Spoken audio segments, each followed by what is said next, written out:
He's some kid at the was it DreamHack or whatever in America for the Fortnite competition. He dropped his computer on the ground and it shattered like 2 meters from the desk he was supposed to go sit at or something like that. And he'd just driven umpteen hours to get there. Yeah, I did see. I also saw there was a fight at because someone dropped in there. Drop zone.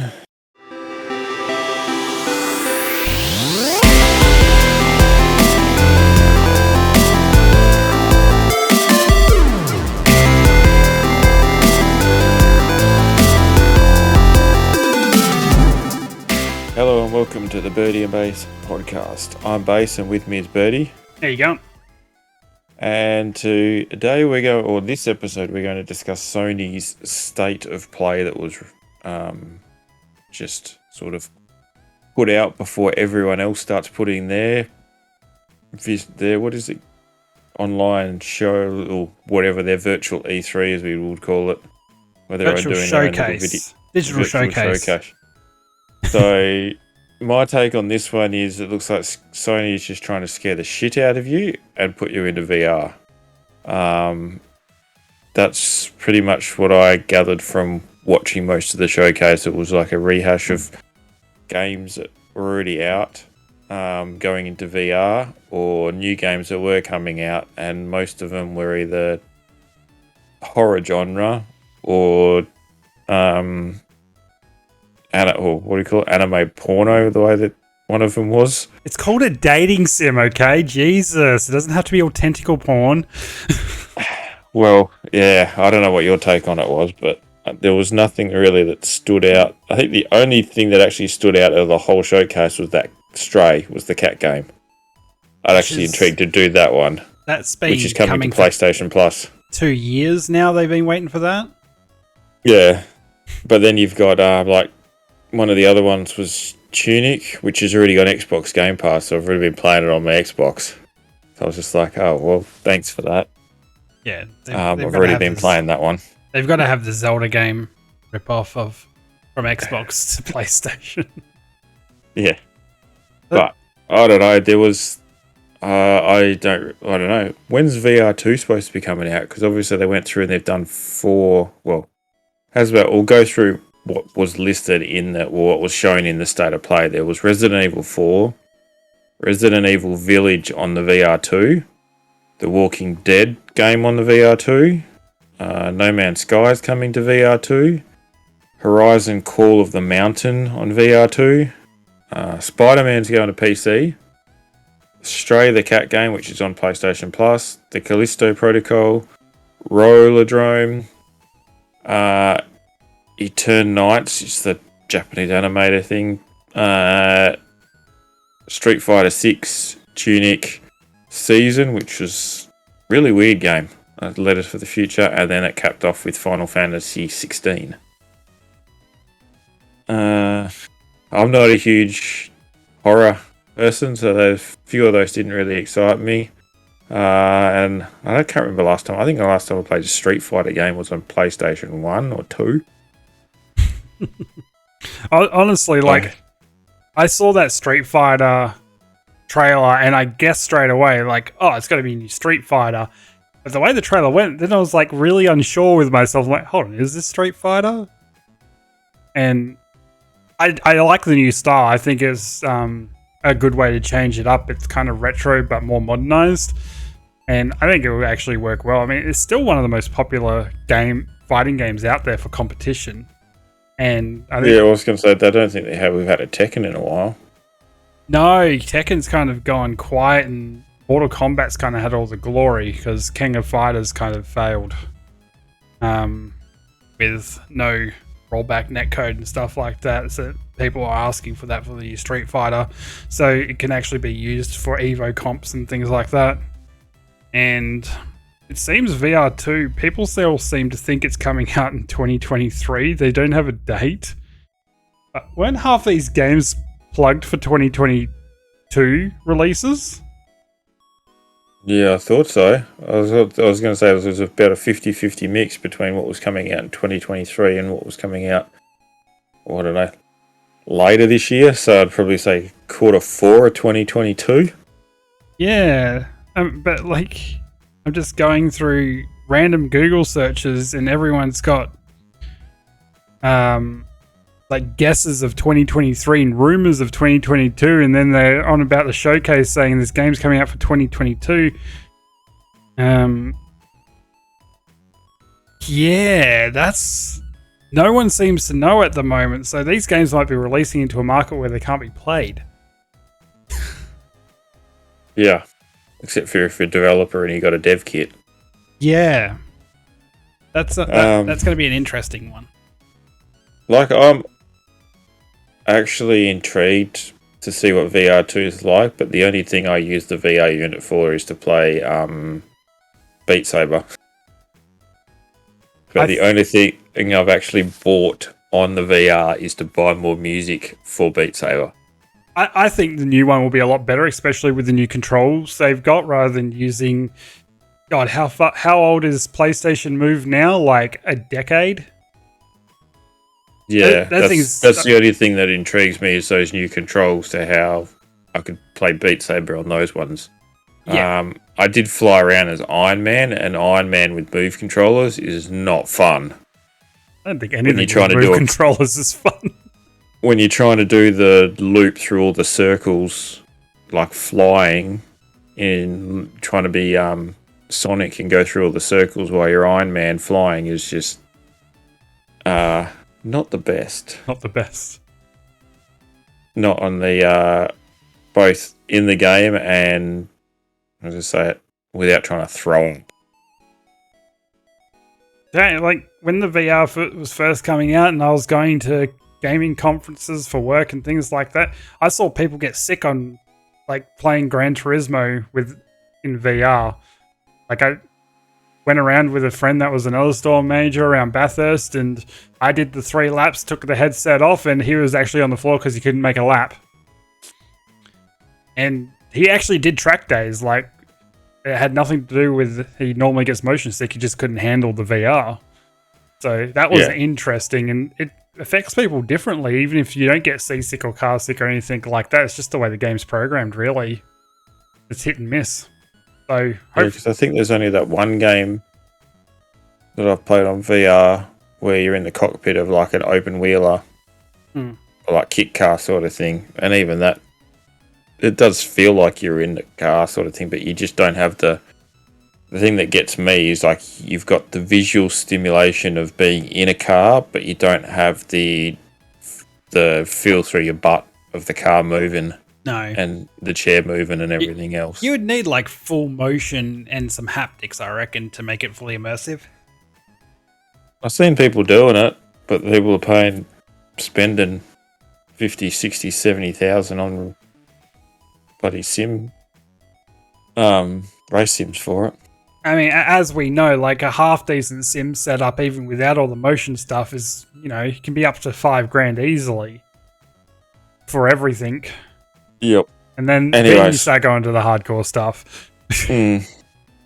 But back onto this Sony State of Play, like, I don't know. I hope this is not a start of what we're going to get for the rest of these virtual conferences, showing what we're going to be getting.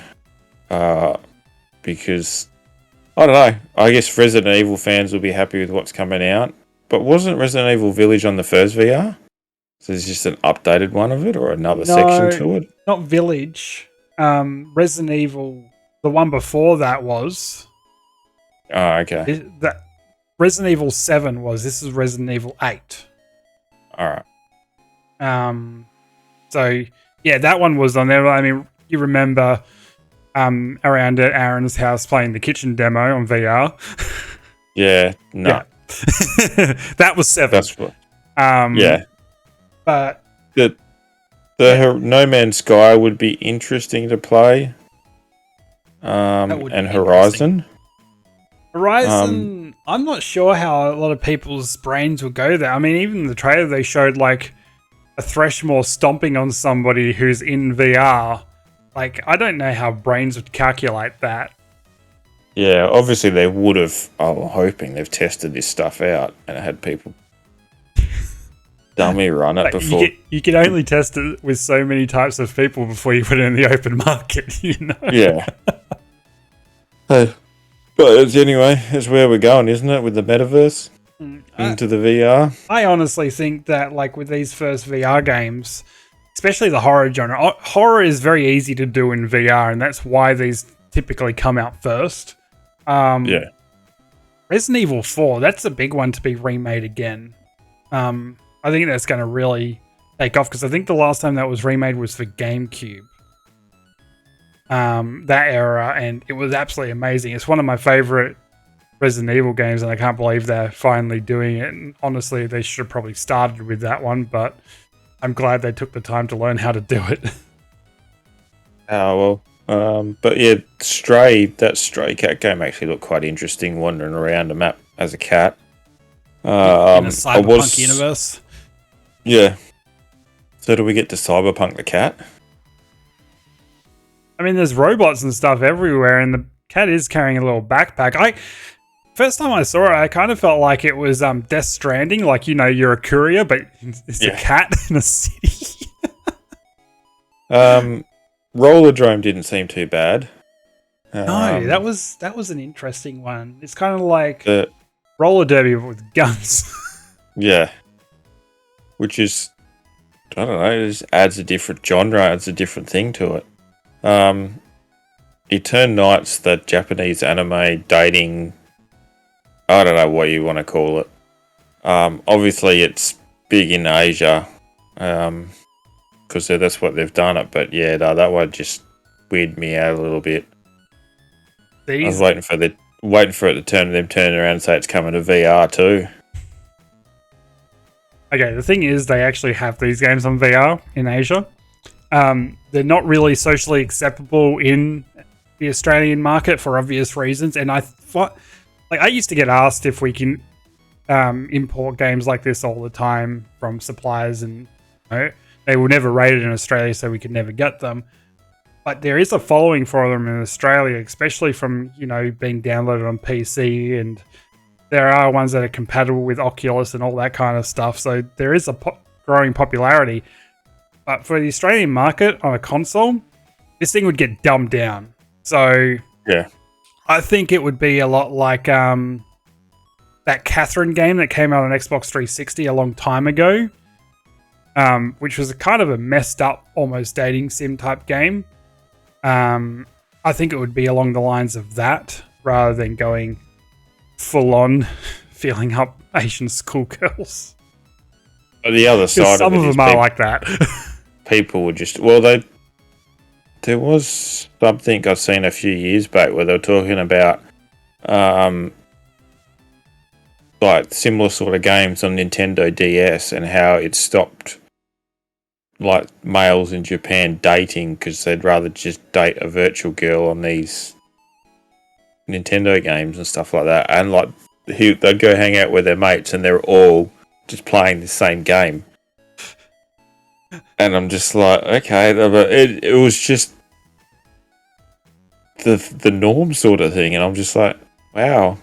There's too many jokes about this that I can make, and it's going to sound really wrong, but hey, can't be as bad. Did you see the photo of what they're doing with the gore, the horror games in China now? No, I did not. They're changing the blood from red to white, so instead of looking like a murder scene, it looks like they had a good time, and it's just gone everywhere. Okay, so Japan's gone with feeling up schoolgirls in outfits, and China's gone with, instead of slicing that guy's head off, how about we just have a freaking cum bath orgy?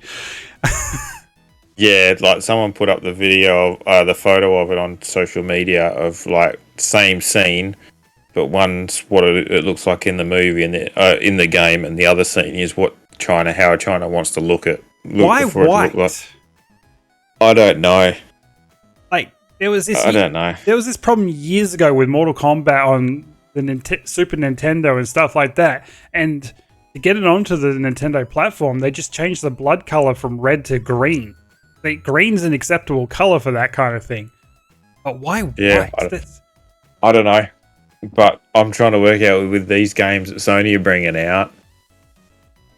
And they're bringing, obviously, stuff that's popular in Japan and everything out to Western.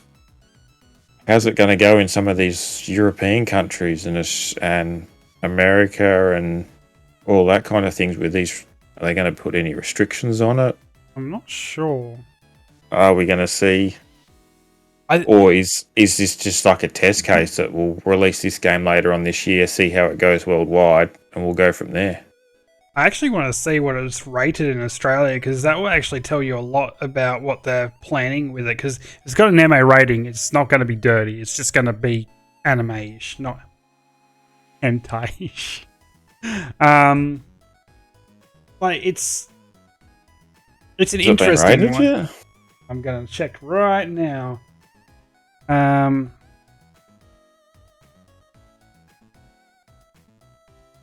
don't know. And then you got the other big one really was at the end was the Final Fantasy 16, which to me, I'm not a huge player of that game. To me, that just sounds like they're just kicking the can down the road and putting another number on the end of it. And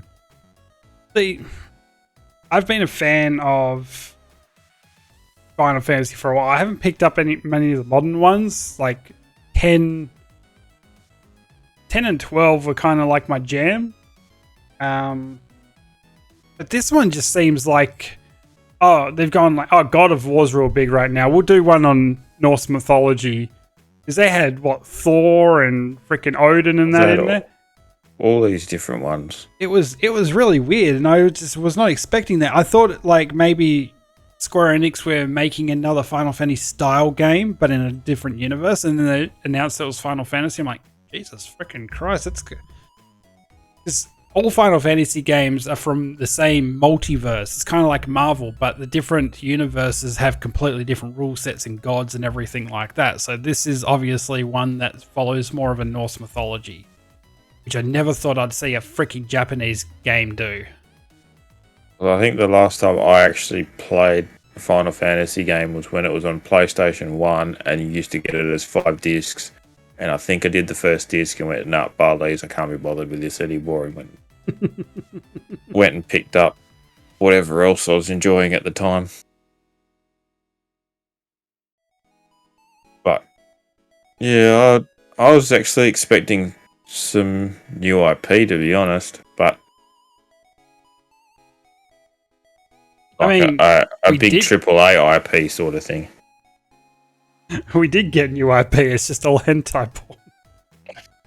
Yeah, I know, you probably got that with the way it is, but it's just, I don't know, Sony seems to be going into, it must be a popular genre for the genres that they're picking in the sort of games that Sony seem to be centering around, because it's definitely not stuff that I'm interested in, so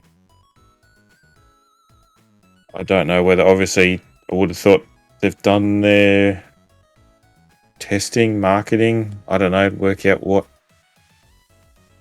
they want. Yeah, it's...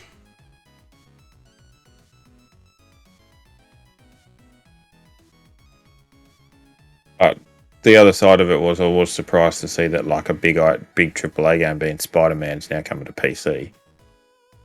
See, that was one of those things I never thought would ever happen. I wasn't sure if Insomniac wouldn't allow it, or Sony just would go, no, that's our baby, or they obviously haven't made enough money out of it, or they need to make more money out of something. I think there was 2 other, from what I'd seen floating around on social media, I think there was 2 other games that Sony had done that they let go to PC, and apparently the sales just took off. Yeah. So they're expecting the same from Spider-Man. And I think that's what they're realizing now, that they are not the only gaming platform in the universe that they've got access to. I think they're now realizing that there's multiple, multiple markets, and to make money, you need to be on all markets. Yeah. As much as they like the exclusivity, I'm starting to think the exclusivity is probably going to start to dwindle. Yeah, I mean, also at this point of the game, with PlayStation 5's actually been so hard to get your hands on, it's not that they're just selling as quickly as possible, as they can't produce enough for the demands. They've got to find other avenues of income, and this is actually a lot cheaper way than trying to get more freaking chip suppliers to help them build more consoles. So, I mean, yeah, that's true. Barrier to entry is going to be much better for them, and they're going to be able to sell probably double the amount than they could on a PlayStation 5 at this point. Yeah. And it also looks like it doesn't have a rating yet. It doesn't have a rating on Steam or Epic Game Store or any article I can find, which I think this might be almost like... I don't reckon they've given a rating out yet because it hasn't got to the point where they can berate it. Yeah, but what was that that horror game? There was a trilogy of them. They actually got banned in Australia for a little bit. Outcasts or something like that. Oh. It was a weird one, but when I was working at a game store, we had all these pre-orders for this game because they were doing out the triple pack, and then they banned it in Australia because it was above an R rating, and then they took something out of it and it went back down to an R rating. We got them in, but we had to cancel thousands of dollars worth of pre-orders. At the moment, it's not in said gaming's name system on their website for pre-order, so I think they've been a bit wary about it. Yeah. Until it actually gets a rating. But it'll be interesting to see if it's MA or R rated. Oh, well, out of that list, is there anything you'd intrigued to play or nothing really? I am interested in Stray. I honestly think Spider-Man on PC will be a good thing, but I will not play it.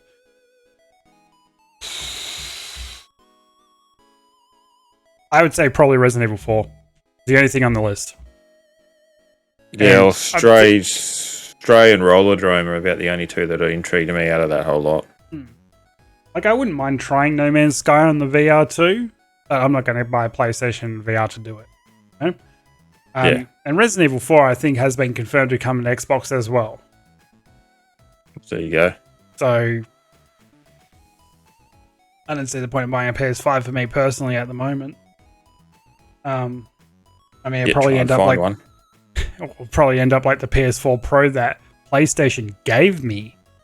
That's collecting dust. Don't even know why I kept it. Oh well. Anyways, that's all we've got time for this episode. I hope you enjoyed what we thought of Sony's State of Play. Until next time, we'll see you later. See ya. I was just wearing an Xbox jumper, I noticed. I thought you'd done it deliberately.